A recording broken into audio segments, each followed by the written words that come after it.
Episode 2. It was surreal how fast things went from peaceful to hell on Earth. Henry was in shock, as an entire army materialized upon the horizon, and were quickly descending upon Skalitz. He could see in the distance they were cutting down women, children, men, livestock. It didn't matter. It was just an unholy wave of death and blood coming his way. People tried to fend them off, but who knows how many there were to outnumber them. Henry was learning something about himself this day. He was frozen, but he didn't want to flee. No, he wanted to fight. He didn't know how he was going to do it, with his nails and teeth if he had to, but he wanted to fight. Father snapped him out of it, giving him instructions: retrieve the valuables, meet at the castle. Father would find Mother. Henry acted on impulse, doing exactly as instructed, but he just couldn't get into the castle, not without his mother and father. He turned to help the others on their way up the hill to get them to safety to the keep, and that's where he saw it. The wave of cavalry running through the fleeing people, and Father fighting like a lion. My God, he was a master swordsman. It was soon. It was so soon it was all for naught. Father was cut down in a most cowardly way, and even Mother took up a blade. In a flash, Henry's life was crushed and murdered before his very eyes. All he had ever loved lay dead, dying, burning, bleeding, crying out in anguish, and there was nothing he could do. He heard his name, or maybe he didn't. Maybe it was just a scream in the distance, but it snapped him back into the here and now, and he made for the keep. They were raising the drawbridge. He was too late. He had given the valuables to a guard for safekeeping before turning back, and now the silver and gold were safe, but he was not. "Ride for Talmberg!" he heard one call out to him. He made his way along the moat to escape the approaching army, archers slowing the pursuers, and started taking out some of the enemy lives.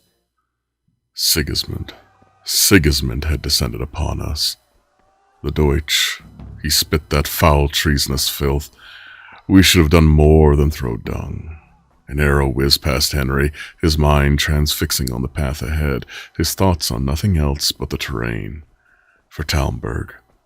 It was a hell of a ride, and one that a horse might not make on a dead sprint. But he had to try. He had to save as many lives as he could. Any lives. Or did he? It seemed that no matter how much he tried to think, he was just acting on instinct alone. By the time his mind caught up with him, he'd taken 20 steps before the next coherent thought. That is when he heard it. A scream. Teresa, the miller's daughter. He could see her now. 3 armed men had her pinned against a door, pawing and grabbing at her. She screamed and fought back as best she could. It was clear what they were going to do. There were horses unattended. He should get on that horse and ride. She was a good distraction. He could be a full gallop before they'd notice. Teresa, I'm sorry. His mind caught up with him again as he slammed the weight of a stolen horse into the closest soldier. The soldier cried out. The others looked to see their comrade trampled and the horse being stolen. They let go of Teresa. She scrambled inside, locking and barricading the door behind her. Henry had just acted. His heart was racing, but he wasn't moving, the shock of the moment catching up with him. But he saved Teresa. He felt shame that he was even thinking of not, but he had just done it. The soldiers shouted in a language he didn't understand, and that was enough to bring him back to the moment. He started to ride again, spurring the horse. His mother was adamant that he know how to ride a horse. As much as Father agreed it was a good idea, it was his mother that made sure he knew how. Henry was so thankful for her forcing him to learn. When he whined and drug his feet, not wanting to, now he was riding for his life on a stolen horse with an army of death behind him. Oh God, he had an army behind him. There were riders chasing him. An arrow struck his leg. He kicked the horse harder. The arrow made it harder for him to ride with the horse. He couldn't put pressure down, but the adrenaline of the moment, keeping him from feeling too much pain. He called out to every passerby and people fleeing, telling them to continue fleeing, that Skalitz had been raided. He hoped that if he should perish, that at least one of the travelers on the road could warn anyone. The soldiers continued shouting in their foreign tongue, arrows flying as they rode. Henry couldn't tell how much distance he was covering, but he knew that Talmberg was much farther than any horse could sprint on a dead run. He had made the journey with his mother and father before. It took them a little over half a day to walk. Maybe he could lose them in the forest and save the horse a bit. He didn't know the countryside all that well, but he had a better idea of where things were than the foreigners behind him. Or so he hoped. It had worked, but only slightly. It seemed like it was more of a game of cat and mouse. He'd lose them just as fast as they'd find him. But his having a general idea of where a bridge was, and if he could get there without being seen, that would put them on the other side of the small river. Creek. Oh no, the water was low. No matter, they'd still have to cross rough terrain, and that could be precious moments. It was hours of weaving through the trees and paths, slow then fast, but the sound of the Talmberg quarry. By God's merciful grace, what a sweet sound, the hammer striking. He rode hard, but his pursuers were still behind him, even more motivated by the hammering that they could hear too.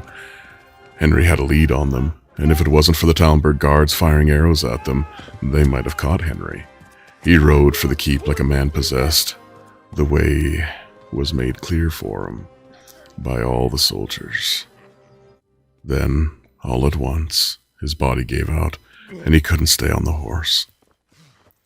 Henry was trying to relay as much of a message as he could, answering the questions as they asked, but he didn't feel like he was making much sense. Like he was lost in the delirium. It felt like the voices were distant when all at once they snapped back to the moment. The arrow was pulled from his leg. Oh, God's the pain. But then relief. His thigh bandaged, his head swimming, and he swore a guard gave him a snifter of alcohol, which was much appreciated, but he wasn't sure which guard had done it. Sir Robard had pulled the arrow, patched his leg, and had helped Henry up to speak to Sir Divish of Talmberg himself. Henry recounted all that he could, as clearly as he could. He was to be given a warm, safe place to sleep, and even a hot meal. Sir Robard helped Henry down to the kitchens, where Lady Stephanie of Talmberg was waiting, offering a kind word, and served Henry his meal no less. Henry had only ever seen nobility in passing, or when they were talking to his father. And now, in this evening, he had an audience with the Lord and the Lady of Talmberg no less, and being seen to by Sir Robard. Henry was so shocked by the day he had forgotten all of his manners, but Sir Robard was quick to remind him, something Henry was thankful for. It was duck and lentil stew, with fresh buns and sweet wine.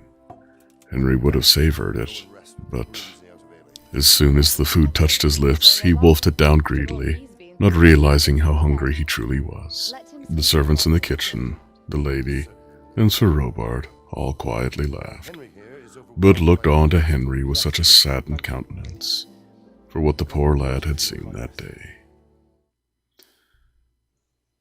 Several servants and grooms asked Henry about Skalitz, if he'd known if loved ones had made it out. He did his best to give them hope, and Sir Robard was keen on seeing him off to bed within the castle walls. "Remember to take off your boots," was the last thing Sir Robard told him, and it was the first thing Henry forgot. He lay on the straw bed, and sleep took him immediately, only to be met with foul dreams. He awoke to the gentle knocking, his heart pounding. Lady Stephanie of Talmberg was at the door with another plate of food. Henry thought it odd that she would come to bring him food, or rather, even come at all. She could have sent a servant girl, but he was very soothed by her company. She had questions about Skalitz, but also she wanted to be a listening ear for Henry. He recounted the day's events as best he could, retelling the magical and storied day leading up to hell spewing out its minions to descend upon Skallets. Cumins, he'd learned the foreigners were called. He could feel a festering hatred burning in his heart towards those foreign soldiers, but the retelling of the tale reminded him of the linden tree, and how father wanted to be buried next to his mother there. He couldn't save his parents. He couldn't save anyone. All he did was flee. Lady Stephanie had many kind words for him, and hearing a lady say such things eased his soul. She left, and sleep quickly found him again, as did memories. Sir Robard woke Henry next. The storm had picked up in the night. Henry quickly rose and followed him out to the walls. There appeared to be an army marching on Talmberg, but they couldn't make out what colors they wore. The soldiers, guards, and anyone who could hold a pike stood staring out into the darkness, the thunder rolling and lightning illuminating briefly. Such tense moments, until it could be seen. They were townsfolk, with a small contingent of soldiers, being led by Sir Radzig. He yelled up to the slope to Sir Divish, who yelled back. The storm had rolled in, and Sigismund and his army ran for shelter. Sir Radzig had the wherewithal to usher everybody out of the keep and onto the road in the dead of the night, with the storm as cover. The refugees of Skallets would head to Rattay. Sir Radzig ordered Henry to remain at Talmberg. Henry had asked for permission to return to bury his parents, but he was denied. As the refugees pressed on into the night, Henry offered to keep watch with the guard. He couldn't sleep again, and why should he bother? He'll just have nightmares. He wandered the ramparts of the castle for some time before a guard captain told him to sit in the guardhouse over the portcullis and maybe try to get a little sleep. Keep out of the rain. Henry had warned Talmberg, and all the townsfolk were behind the walls safely, all because of Henry. Least they could do was let him stay warm and dry. Henry tried to sleep in the guardhouse, but quickly grew bored. Then curiosity took him, and maybe it was just catharsis, but he picked the locks of all the chests. He traded his old gloves for a nice pair of new gloves, and swapped out a cumin bowl for one from Talmberg. Once he was done rummaging, he bumped into a guard. Henry's heart was racing. As he'd just finished ransacking the entire guardhouse, the guard was a shrewd young man who didn't seem at all too noble. He was finding a warm place, and was obviously not where he was supposed to be. A conversation struck between the two of them, and a few groschen was palmed in case the guard was in place where Henry could sneak out of the castle. His name was Radim, and he suggested that Henry find a disguise, and he could just walk out the front gate with the change of the guard. Henry returned to the top of the guardhouse near the gears of the portcullis, and oddly, he fell asleep. This time there were no dreams. It felt that as quickly as he had closed his eyes, they were opened suddenly by the sound of a horn, blowing frantically. A guard captain was shouting for everyone to get to the walls. There were archers everywhere he could see, guardsmen dressed for battle, townsfolk huddled away from the walls amongst the several houses within the ramparts. Sigismund and his army was here. A rider approached the walls, one Sir Markvart von Aulitz, the man who killed Henry's parents. Henry made a noise, but a guard quickly put a hand on Henry's mouth. Sir Divish and Markvart conversed. They were looking for Sir Radzig. Sir Divish handled the conversation with grace and elegance. When Markvart returned to Sigismund to relay the conversation, Sigismund retreated. A relief came over the whole of Talmberg. Henry asked one more time to be let go. He was curtly denied again. Henry did his best to keep his emotions in check so that he wouldn't let on that he was going to sneak away, and instead looked for Radim, who was at the front gate. What luck. Henry walked down to the other guard tower within the inner castle, and back to the guardhouse. He dressed in a Talmberg guard's kit and uniform, covered his face slightly, calmly walked into the courtyard and retrieved the horse that he had stolen from the Cumans. Leading the horse confidently through the front gate, Redeem barked something at him, then recognized Henry, and let him through, talking to him as if he was another guard. Henry climbed on the horse and trotted past the gate toward the quarry, before galloping down the road, trying to appear as a messenger or a scout. The journey back was eerily quiet. There was no wildlife to speak of. Henry hitched his stolen horse outside Ravna. The stench was overwhelming. He followed the smell to an enormous pile of bodies that had been burned, and left outside of the church to rot. And who knows how many burned bodies inside, probably burned alive. Henry was too in shock to retch. Those monsters. The hatred was burning inside him. He tried to see if there was anyone he could recognize, and there were a few. He just didn't know them all that well. But still, it broke his heart. And he felt guilt. Guilt for being alive. Henry went on foot to Skalitz. Bodies littered the ground. Looters were spooked off easily enough. A storm started to roll in, and Henry slogged through the mud and muck, making his way for an open gate at Skalitz. He made his way around the outer wall to find the horror that awaited him there. He stepped over their bodies, feeling sick in himself that they lay there and he was alive. Then he found Bianca, the horror still on her face, and etched itself into his mind. So many. What did they do? What could they have done to deserve this? Just lived in a place that had silver mines? That was enough to sentence them all to death? He found his mother and father, still embraced in death. Henry swore to them. He swore that he would never run again, that he would stand and fight, that he would avenge.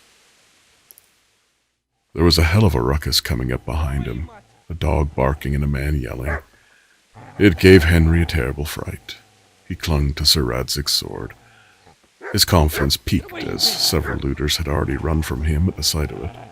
As Henry come round the corner, Zabishik. Of course, he'd survived. But Henry felt a sort of relief to see a familiar face. That was quickly lost when he realized Zabishik was only there to loot bodies. He had a spade shovel with him, and Henry was willing to look the other way on the looting if he'd loan it to him. Of course, Zabishik said he wanted the sword as trade. Henry declined, Zabishik got nasty, and then Henry threatened him. Zabishik ran, of course, dropping the spade. Henry tried to calm the dog. Mutt, he'd heard the butcher call him. Mutt lay beside the corpse of his old master, whining. Henry spoke low and calmly, reassuring the dog that he meant him nor his master any harm. Then set to his own home to dig graves by the linden tree. As he stepped out from the initial gates of the ramparts, his heart sank. The smithy was ransacked and torched. Their sheds too. As he stepped into his childhood home, it was pillaged. Not a scrap of anything left anywhere. He walked up to the smithy to see if there was anything of his father's. Nothing was spared, save for a small sack of charcoal by the smithy. Henry opened it, to find the hammer, axe, and nails his father had made for Kanesh, that Henry had stolen back. He dumped out the charcoal and wrapped up the tools in the sack, tying it off for a makeshift sling to take back with him. He then set to digging graves. Later that day, with the graves dug, Henry went to retrieve the bodies of his parents. He had found a cart nearby and was about to load his parents into it when a group of brigands approached, a mountain of a man wielding a spiked club. The conversation was brief as they demanded the sword because Zabishik, it's always Zabishik. He stood cowering behind one of the brigands, and Runt, the mountain's name, demanded the sword. Henry had just sworn to his dead parents that he'd never run again. How could he run now? He stood defiant, pulling the sword from its sheath, hoping its splendor would scare them off. That was not the case. The brigands egged Runt on to kill Henry, and Runt looked more annoyed than anything. Henry realized he probably wouldn't have killed Henry, maybe just a good beating, but Henry hadn't complied. And by not complying, Runt was going to kill him now. Henry did well to dodge the first volley of attacks, and deflect one even. He'd even gotten a hit in with the sword, but his inexperience and exhaustion, the blow glanced, tearing the fabric at best. Then everything just became fuzzy. His vision blurred and his ears rung. Had he been hit? What happened? He was on the ground. He briefly caught sight of Zebishik looking on. Zebishik, a toady to the end. Runt was standing over him, holding the sword. Henry was furious, but he couldn't move. Everything sounded hollow. "Hey, goat fuckers," was all he heard, from a sweet, familiar voice. Henry looked to see Teresa standing there, defiant like an angel, the sun behind her in the haze. The men turned, laughing. Henry tried to reach out for her to say something, when another blow came, and his face was in the mud. All he could do was listen to sloppy, muddy footprints moving toward her. Then thundering. The men ran, terrified, as hooves of horses thundered past. What came next came in flashes. He could hear voices, then blackness. Then the warm sun on his face. He was moving, then blackness again. But he heard it again, Teresa's voice. He knew in his heart of hearts he would be all right, before the blackness took him again, as he heard her fiery voice arguing with a man. As the blackness took him once more, and Henry was unconscious.